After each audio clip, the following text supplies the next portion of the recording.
The scherzo from Beethoven 1 is a really, really good example of a tonal antagonism being worked out in a very, very, very short space of time, in a compact space of a third movement of a symphony. You often get in Beethoven this idea of tonal antagonism.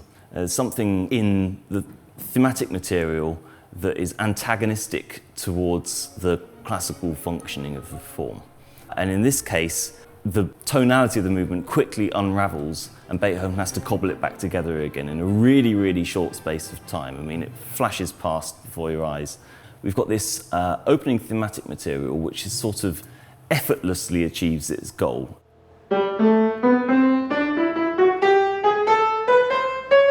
Just a straight line and a cadence at the end of it. No problems.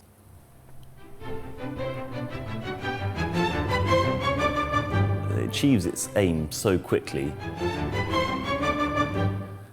At which point, something slightly sinister happens. We've got to G here, but then we get a new character come along.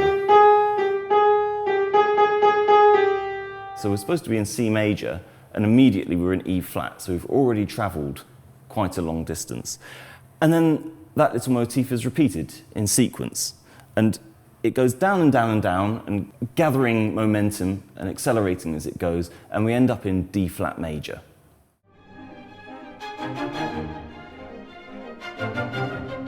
It drags us away from C major into D flat. So we're into this kind of hinterland now of D flat major.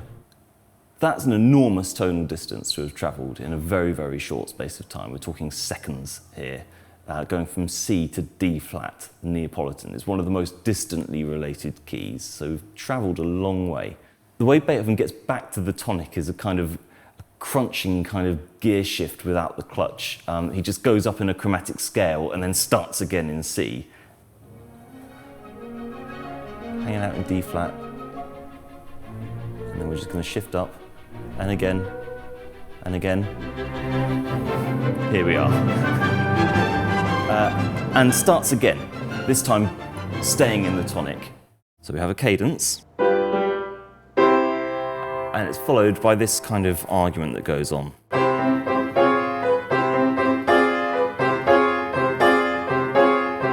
Almost like D flat, which is the antagonistic note, wants to intrude, and then D natural, which belongs to C major, comes back and says, no, no, it's C major. And then D flat comes back again, no, it's going to be D flat.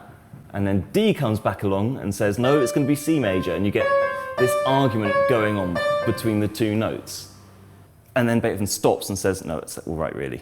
It's like someone having a go at you and then saying, no, no, it's okay, I was only joking. Which, is, of course, is exactly what a scherzo is supposed to be, a joke. And we're going to have a nice cadence there, and then you get this antagonism again with this sighing motif.